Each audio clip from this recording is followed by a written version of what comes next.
Enzo Maccarinelli, welcome to Into Boxing. It's been a long time since we spoke properly. I think the last time I saw you was the Ebanie Bridges fight. How you been doing, sir? Yeah, I've been all right. I've been struggling with a bit of long COVID, but it's not great, but it's not too bad. But I'm not right, if you know what I mean. It's just general fatigue, just a bit of brain fog now and again, which makes me sound punchy at times, and I'm not quite yet. And no, it's just a hindrance basically because I'm a fit, active boy. I can't do what I normally do. I got to go up to the gym and train the boys in and like the amateur club, and that's a bit of a chore at the moment, which is not normal for me. But apart from that, okay. Mate, I get the brain fog all the time, and I've not even had it. So, yeah, you're in company there. You obviously speak a lot on Twitter about your training and your working out and things like that. Has having the COVID affected you? Are you not able to do that as much? Yeah, I haven't done any boxing for about 6, 7 weeks. I go in the gym in the mornings. I go on a bike. I can push it a little bit, but when I push it a little bit, it sort of wrecks me later on. I can do a little bit of weight, so I am training. I am out every day. I'm giving myself an hour each day. I think I need that for myself, but it's just a sort of catch-22 where I can't do too much because it obviously wreck me a little bit more later on. Like, Yeah. I want to speak to you about the boxing that's going on at the moment, but just before I do, while we're on this topic, do you think any current professional boxers, do you think if they catch it the way you've caught it, we could be talking about career hindrances? oh, it put you out a long time. It's obviously Rachel Ball. I think Rachel Ball had it, and she had a fight. She had to pull out of a fight, and I think it took her about 10, 12 weeks to get over it and start feeling normal again. There's other people who've spent a lot longer than that trying to get over it, and like I said, it's like I'm not bedridden or anything like that, but everything seems to be a chore. Everything seems to make you out of breath, and it gets worse as the day goes on. And yeah, definitely, it was set careers back, months, years even. Wow.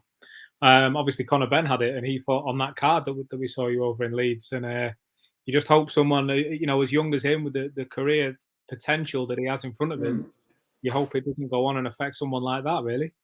Yeah, it's like I said. I told you before off camera. I had COVID. I got diagnosed with COVID. I didn't have no symptoms, and I trained every day as normal, flat out. I remember obviously a little bit tired now and again, but I thought to myself, "Oh, is this it? This is not as bad." But 8 weeks later, but to be honest, I feel a little bit better now than I did 3 weeks ago. I feel a little bit better now than I did when I seen you after the Ebanie Bridges fight. So hopefully it's on its way out. Yeah. Let's talk about the boxing scene then for a moment, because it's busy season, isn't it? We had AJ Usyk the other week, Wilder Fury this week, even at home, big fight in Liverpool this weekend. I just want to start on the Fury Wilder situation. Tyson Fury seems to have come through everything, including COVID, to make this fight happen. Is this a concern this weekend? The fact that he's had to come through so much, or do you think it's just going to be business as usual when he gets in the ring? It will be business as usual, but you cannot write Deontay Wilder out. The way I'm looking at it, I know he come out with all these excuses, and some of them are some of the greatest excuses I've ever heard. I will be honest. The iron in the gloves, the ring walk suit, and the fucking Mark Breland saving his life basically. You slagged him off. But let's be honest, Deontay Wilder got battered last time out. He got absolutely battered from the moment that bell sounded. Fury jumped on him. He battered him. But he wanted this fight straight away. He wanted this immediate rematch. So it makes me think maybe it was something going on. Maybe there was something in the back room where he wasn't happy with the training, whether something happened that affected him. I don't know. But for someone who got absolutely battered to want to fight straight away, it makes me think he must have some sort of confidence. He's brought Malik Scott in. I'll be honest, I don't know a massive amount about Malik Scott. I know what he did as a professional boxer. I don't know the man personally, what he brings to a camp or anything like that. But can a coach make that big a difference? Can a new person come in and do that? Well, you can, and you know, I watched some of the pad work. Some of it's still a bit ropey, especially the body shots. But he does look more balanced, especially when he's throwing his straight shots. He does look like he's twisting. Look like he's got to add a bit more technique to his game. He's not going to have enough technique to outbox Fury or anything like that. But it does look like Marek Scott have improved things a little bit. How do you see Tyson Fury coming into this fight? Because he's had a lot on his plate. You know, God willing, his daughter's okay now. We know he had a young girl born. I mean, having a child born in the middle of a camp is going to disrupt in any situation. But the fact that there was then issues afterwards, but like I say, all being well now, I think. And then the COVID coming in, and the traveling, and the fact that you were your head was set on fighting one opponent, Anthony Joshua, in one of the biggest fights in history, to all of a sudden it being changed. Has he got? Should he be concerned about all this going on when, like you say, you're fighting a guy with a ferocious punch that could take you out at any second? To be honest, I think Fury's smart enough to know that if he wasn't prepared, if he wasn't ready to go, I don't think he would do it. You know, he had pulled out of fights before, so I think he's smart enough. There's a lot on the line. I think he's smart enough to know and think to himself, if his head's not in the right place, if his training hasn't gone to plan, if his sparring hasn't gone to plan, if something is different from the last time, I think he's smart enough to call it a day, put it back another couple of months. So I think Tyson Fury is going to be spot on Saturday night. Do we need to see? I mean, if Wilder wins, I've heard talk about a fourth fight. Do we need to put all that aside and say, listen, the winner of this fight and the winner of the AJ Usyk rematch, they need to fight. The boxing community needs this to happen. Do you think we're at that situation yet? Yeah, well, you know, it's just like if Wilder wins, if Fury wins, that's the rubber match. You know, there's 3 fights, best of 3, and I think Usyk or Joshua wins. I think that's the fight that needs to happen. But what people don't forget, what people don't know and don't sort of take into context is Fury wants to fight Joshua. Joshua wants to fight Fury. I'm sure Usyk wants to fight Joshua. Art wants to fight Fury or Wilder. I'm sure Wilder would fight. Well, you know, Wilder went over to Moscow to fight Povetkin at the time when Povetkin was a bit of an animal. You know, he showed no fear. He's willing to fight people, and I think they all want to fight each other. I think the promotions, the managers, they all want to see this happen. But I think what has got to be taken into context is who's televising it, who's making the money, who's gonna give up their money to give to their rival promotion. Yeah, it's a lot. You know, hopefully they can work something out. But people don't realize that. It's like Fury's with BT, Joshua's with Sky. I think he's still with Sky. I know he's re-signed with Eddie, which is great for Eddie and Joshua. You know, they work well together. So is BT, say it generates half a billion. Say it generates half a billion. Is the owner of BT thinking, don't worry about the half a billion, we'll give out to Sky? Sky's thinking the same. Oh, never mind about half a billion, we'll give it to BT just to make the fight. None of them are going to do that.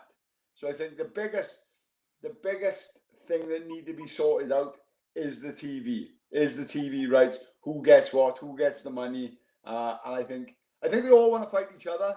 I think the managers, like I said, the managers and promoters all want to fight each other. But I think it's all down to the TV. What did you make of the Joshua Usyk fight while we've got you here? I mean, huge tremor, if you like. The aftershocks of that we're going to feel for a while. But what did you make of it? I think I said on the night, first things first, I think Joshua needs one trainer. Because you listen in the corner, I think it was 2 or 3 people talking, 2 or 3 people telling him different things. It couldn't have been good for him. You know, he's up against a supreme boxer, and having information overload from 3 different people can't be great for him. With Usyk, I thought Usyk from the start, he took Joshua's punch off him. Every time Joshua threw a shot, Usyk countered every single time, and he countered hard. So that in itself stop Joshua throwing shots. He was tentative to throw his shots. If you see later on, I think around 4-5, Joshua was throwing a jab, and the jab was more to get back to defend himself rather than landing. And that's what Usyk done.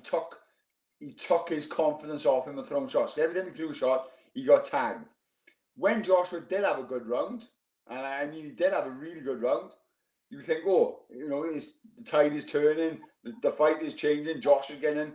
Next round, Usyk comes out, takes a round back. I thought it was a masterful performance by Usyk.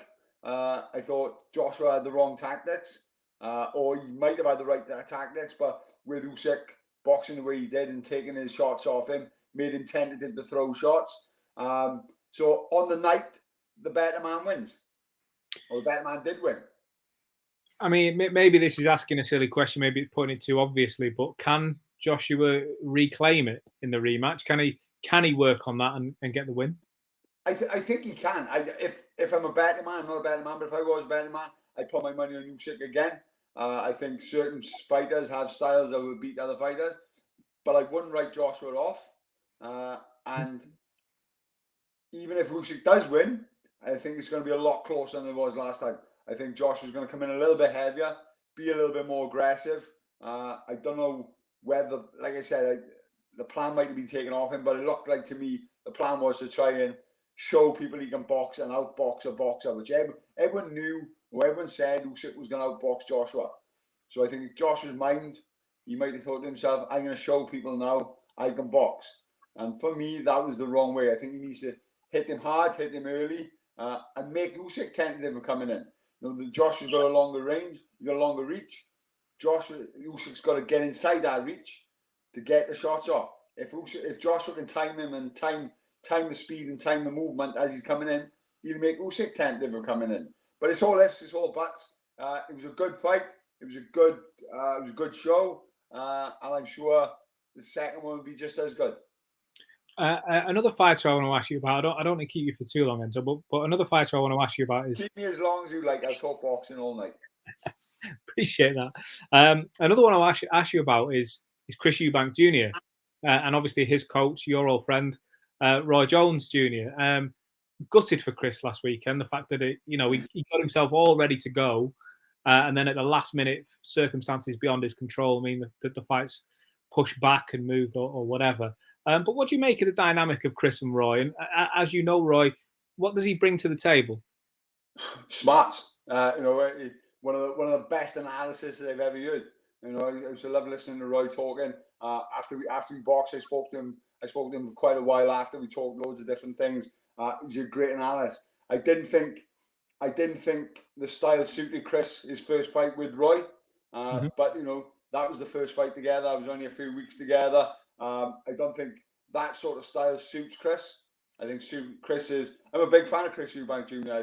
I know he gets a lot of hate and he gets a lot of abuse of certain people, but the boy can fight, and I think that is his bread and butter. He can throw a lot of punches. He got good fitness. He hits solids, and he needs to keep that aggressiveness. And if Roy can add certain little shots and certain little movements, be great. But what I don't want to see is Roy turning Chris into Roy. There's only one Roy, and if it was ever as a boxing coach, there's certain people you would tell your fighters, tell your kids to go watch. You tell them to watch a Barrera, watch a Chavez, basic, simple movements. You might even show a Tyson just for the certain way he rolls the head and stuff like that. But things like that can be done.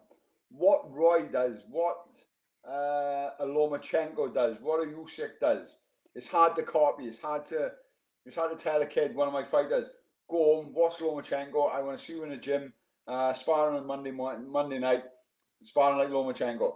You can't do it.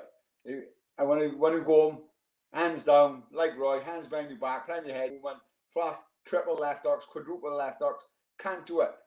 And I think Roy needs to get the best out of what Chris can do.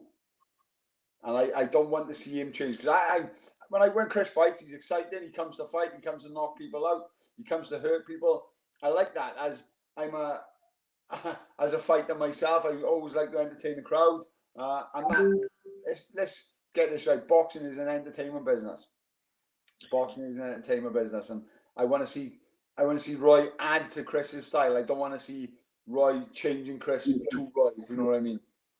Under Chris's team now, you know, under the team he has around him with Bosserman and the Sauerland brothers, and with Roy Jones as well, can Chris Eubank Jr. go and win a world title? I hope he does. I hope he does. You know, he's got all the tenacity, he got all the courage. The boy can fight.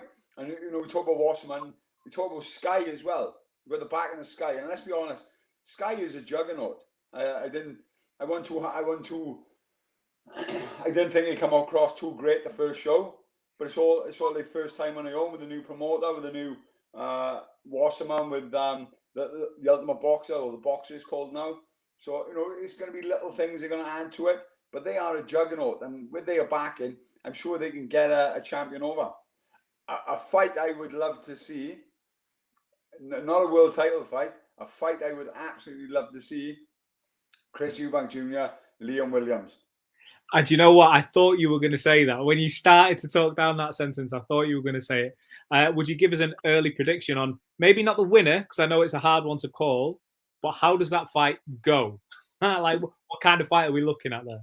I don't know, to be honest. It's obviously I have to see Chris next time up, because Liam, excuse the language, but Liam's a nasty little bastard. He's he got this nasty streak in him. He will stand and fight, but he can box. Liam can really box. You know, he got a lovely jab. He throws, I won't say too much because I've watched him for years. He throws a nice set of straight shots, and it's hard to read. It would be a very, very interesting fight. I'm not gonna say who's gonna win, but I'm gonna back my boy Liam all the way. But I think it would be fight of the year written all over it. I'd love to see it as well. Just finally then, Enzo, yeah, we touched on Ebanie a couple of times there. How's things going with Ebanie? Have you stayed in touch since she's gone back over to Australia? Yeah, we stayed in touch. She got home to quarantine, then she had a bit of food poisoning. She got taken into hospital for a couple of days. She got back into quarantine. Then she's on some military show which has been announced, the SAS. Okay. She's just gone in there. So you know, just to say a little something about the girl, the way she is, her mindset is. She's in quarantine. She's in a hotel room. She's running 10K a day laps in her hotel room to get ready for this. Wow. I mean, what she's brought to the table in so many different aspects and elements is so good for boxing. It must be a dream for you to work with her. To be honest, right, it was what she does, the way she sells herself. She's a money making machine. She's great at what she does. She's absolutely amazing. You know, she's got the public gripped, but the girl can fight as well. And I tried to explain to someone the other day. They all saying, "Oh, she's all less on the scale and stuff like that." If she couldn't fight, people wouldn't watch her. She would be a flash in the pan. It'd be a flash in the pan. People can't wait to see her fail. But she can really fight, and I think with the last fight with Gangloff, I was gutted. I won't gutted with the performance, because what people don't know is obviously she bust her hand in the second round, and I still think she was good enough to win that fight comfortably with one hand. But in the fourth round, her calf went, and she's been having problems with that for a while. She thought it'd hold up, and it just blew. So if you think about it, she went 8 rounds with one hand and one leg. So she had to grit in. And what I was disappointed about was she wasn't able to show what she can do. And I think that was the main thing for me. But as a performance and what she went through, and what she had to overcome on the night, it won't get a tougher girl. And as a fighter, Enzo, you'll know this as well as anybody. As a fighter, a lot is often made of, like you say, people judge on whether these fighters get the knockout, or there's a load of hype, there's a lot of attention, publicity, etc., etc. Do they get the knockout? How good do they look? Yes, she's had the hand injury. Yes, she's had the calf injury. But we've also got to give the respect to Gangloff. That was it. She was a game fighter, French champion. It's not like she's gone in there just against some dinner lady. Do you know what I mean? it's a hell of a fighter, and she's still come away with the win. I sometimes maybe think fighters like Ebanie don't get enough credit for actually winning the fight first off. Yeah, she knew it was a tough fight. She knew she wasn't going to walk in there, and she knew she wasn't going to walk in there and take Gangloff out in a round or two. Don't get me wrong, right? I honestly believe if her calf hadn't gone and her hand hadn't gone, she stops Gangloff. I really do, and you know that's not being biased. I actually think she stops Gangloff, yeah. But I didn't think she would stop it early. I thought it would be about 5 or 6 because Ebanie punches really hard. She really punches hard, and you know she come down with me for 3 weeks. I didn't have time to change her, and I didn't want to change her. Brian Cohen and Carly Reese are her trainers. She come to me. I added a few little things to her game. The sparring was second to none. Amazing sparring. Chantel Cameron really gained Chantel Cameron's respect with her punch power. And people got to remember, she's had I think 4 fights in 6 months. She traveled time zones about 7 times. You know, she's literally her body was breaking down, and I think on the night it just gave up. You know, even though she was looking good in training, even though she was fit, she was strong, I think her body just ceased. So for me to go through what she did to get the win with the injury she had, and obviously just your body breaking down. There's not many people nowadays can have 4 fights in 6 months. Yeah, no, I agree, and I think maybe now with cases like Ebanie where there's such high attention and social media is obviously changing the game somewhat. I think people will start to see that a little bit more now because it's not like the old days where all we get to see of a fighter's lifestyle is newspaper interviews, press conferences, and whatever. We see them literally on the daily now with Instagram stories and Twitter and everything else. I think people will start to see that what goes in behind the scenes, if you like, and we see pictures of it almost instantly. I think it was that night or the next morning she posted a picture of a hand and it ballooned out. You know. We went to the hospital because I was going to take her to the hospital in the night. It was that bad in the night, but we checked the waiting time. It was like 8 hours. So we just got up early, went down to the hospital in the morning. But like I said, for me, the hand was bad. But it was the calf more than anything. Because if you watch just for the end of the 4th round, her movement stops. She plods forward. She has to grit her teeth. And on the night, obviously, people don't know. People just think she's tired. People just think she's run out of steam. But I seen her straight away because as soon as she finished, I said, "Her calf went in." She said, "Yeah." You literally watch her. She's plodding. She's coming forward, gritting her teeth, and you know she done what proper fighters do. They get the win by any means necessary. And I seen a lot of thing about her. Oh, she shouldn't have won. She shouldn't have this. She did win. I thought she did win.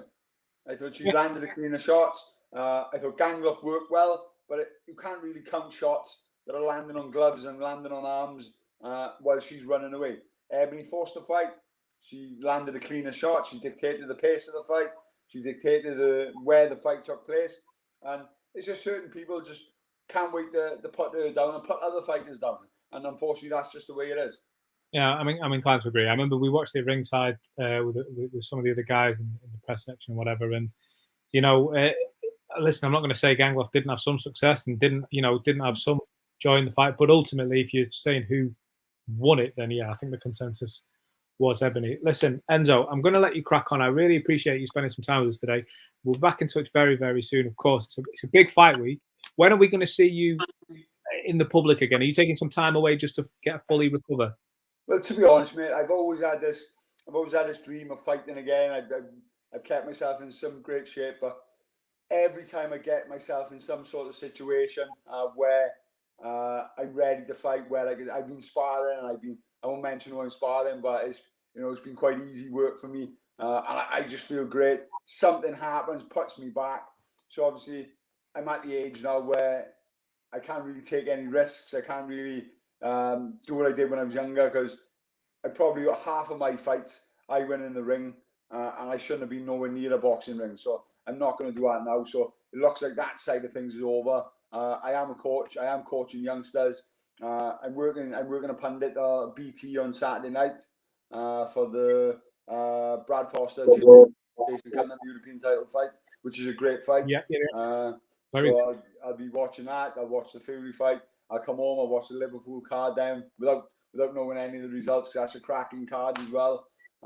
So I'd be there. Thereabouts somewhere. Excellent. I didn't even ask you about the Smith Fowler. Very quick prediction. Sorry, very quick prediction. How does that fight go down? I don't know. And I think if you're a betting man, you've got to go with Smith, especially after his last performance. He looked like he's got a lot left in the tank. But this is, it's sort of, is it a crossroads? It probably is a crossroads to the two of them, because Anthony's no spring chicken himself. But I think when